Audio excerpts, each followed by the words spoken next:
Chers téléspectateurs, bonjour et bienvenue sur TPAV Média au cœur de l'information. Notre interview de ce jour sera basée sur le bien-être à l'issue d'une alimentation saine. Nous nous intéressons donc sur la question de savoir ce que c'est la pomme de terre et quelles sont les vertus de cette dernière. De ce fait, nous avons l'honneur d'avoir à notre micro le docteur Nginda Ilish qui nous parlera un peu plus à ce sujet. Suivez en image. Bonjour monsieur. Alors il faut dire que la pomme de terre est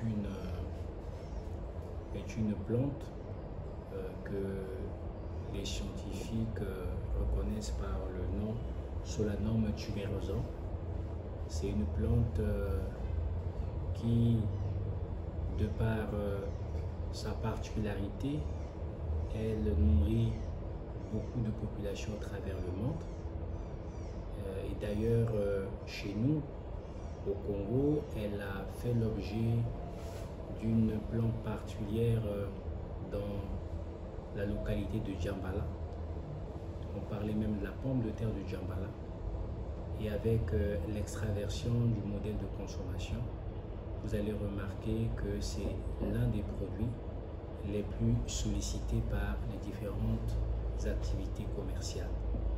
Vous avez les fast-food, vous avez les restaurants, vous avez les ménages, et ce qui en fait une culture qui devient, je dirais, stratégique pour les agro-entrepreneurs, stratégique aussi pour ceux qui sont des diététiciens, parce que la pomme de terre est riche en vitamine B6, donc elle intervient dans la constitution de certains, la qualité de la peau, même des cheveux, et on arrive finalement à aussi la valoriser en fabriquant de la farine alimentaire même pour bébé.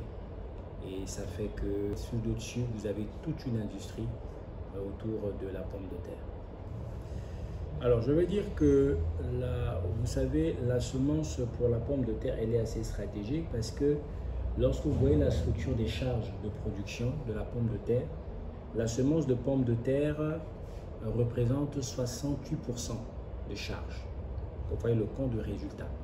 C'est déjà pour montrer l'importance qu'elle a dans une activité de production, une activité d'affaires autour de la pomme de terre. D'un point de vue technique, si vous disposez d'une semence de non-qualité, le rendement normalement attendu de la pomme de terre, c'est un rendement qui tourne entre 26 000 et 40 000 kg, donc 26 à 40 tonnes. Mais quand vous avez une semence qui est de mauvaise qualité, vous êtes à 16 tonnes l'hectare, voire moins, parfois 6 tonnes. Ça ne vous permet pas de rentabiliser. Donc la semence est un élément assez stratégique pour aussi bien en termes de sécurité alimentaire, parce que qui dit produire suffisamment, dit mettre la famille à l'abri justement des questions de sécurité alimentaire. Qui dit semences de qualité, production quantitative sur une certaine superficie, donc vous réduisez vos charges de production. Maintenant, la semence, il y a toute une politique semencière que le ministère de l'Agriculture est en train de développer. Le travail est en train d'être fait avec le ministre Ngobo. Nous espérons que d'ici là, nous pourrons répondre aux populations en mettant non seulement les semences sur le marché, mais aussi avec des itinéraires techniques adaptés. Oui, je voudrais dire, vous savez, quand vous voulez faire de la pomme de terre, si vous avez à peu près 150 kg de pommes de terre, ça vous donne 1000 mètres carrés, donc à peu près 1500 kg pour 1 hectare. Et si vous arrivez à faire 1 hectare de pommes de terre, vous tournez normalement en termes de chiffre d'affaires autour de 25 à 30 millions de francs CFA. Ce qui revient à dire que avec la demande que nous avons, que les jeunes puissent être orientés, se spécialiser dans la production de la semence de pommes de terre, c'est une activité stratégique. Ils ne manqueront pas de preneurs puisque la production est vraiment attendue sur le marché. Et vous avez des variétés qui font à peine 75 à 90 jours.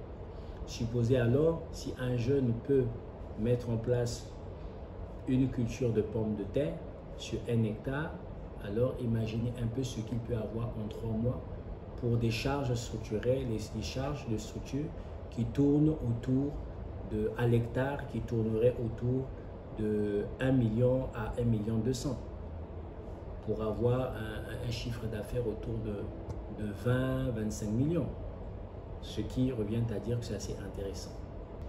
Alors, la notion de meilleure variété, je dois dire c'est une question assez relative parce que la variété, sa performance varie en fonction des zones agroécologiques.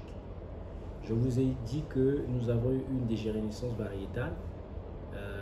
Il va falloir, il y a un travail qui est en train de se faire. Des variétés ont été prises par le Centre national de semences améliorées et les tester pour voir comment est-ce qu'elles se comportent sur le terrain en termes de production de semences et en termes de rendement. Donc à ce stade, ce serait précoce de dire qu'on a telle ou telle variété qui est meilleure. Nous attendons les résultats pour être capable d'affirmer la performance d'une variété. Ce que je peux par contre dire, en termes de variété, les variétés peuvent se classer de différentes manières.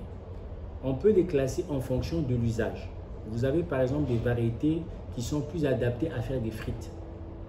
Vous avez des variétés qui sont plus adaptées à faire de la sauce. Voyez-vous? Maintenant, dans les variétés qui sont adaptées à faire les frites, là vous avez plusieurs variétés.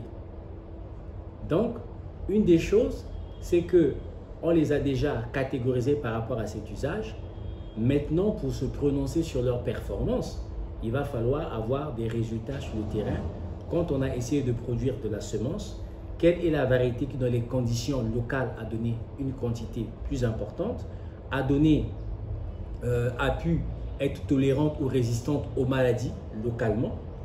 Et ensuite, après cette étape, on va la cultiver en plein champ, regarder le rendement en plein champ de chacune des variétés. De cette deuxième étape, on va à la dernière étape qui est la conservation. Normalement, la pomme de terre, on la conserve 1 à 8 semaines. Okay? Est-ce qu'il y a des variétés qui, avant 8 semaines, dans l'entrepôt, vont se dégrader? Là, on ne sait pas. Donc, il y a toutes ces questions-là qui peuvent ressortir seulement des résultats que le Centre national de semences améliorées peut apporter. Bon, je ne sais, je peux pas vous dire, je peux pas vous donner un point de vue technique. Je vais simplement vous dire que la notion d'une, ça c'est en général en production végétale, l'introduction d'une variété prend en ligne de compte les habitudes de consommation. Donc, le fait que ici dans notre pays, les personnes ne sont pas habituées à consommer la pomme de terre rouge, ça veut dire que même si elle s'avère performante en termes de rendement, une fois sur le marché, elle peut ou ne pas être acceptée par la population. Elle va faire l'objet d'une mévente. Donc les introductions sont toujours assujetties à d'abord un diagnostic socio-culturel, ce qu'habituellement les gens y consomment. Au cas où cela ne répond pas, ben, le produit est exposé à des résistances au changement des habitudes alimentaires. Et ça, ce n'est pas intéressant. En tant que le ministère de l'Agriculture ne peut pas introduire une variété dont il n'a pas la certitude qu'il va être accepté par les consommateurs. Parce que l'objet principal du ministère, c'est celui d'assurer, de créer les conditions de sécurité alimentaire et nutritionnelle des populations. Merci. Merci d'avoir été des nôtres et nous vous disons à la prochaine.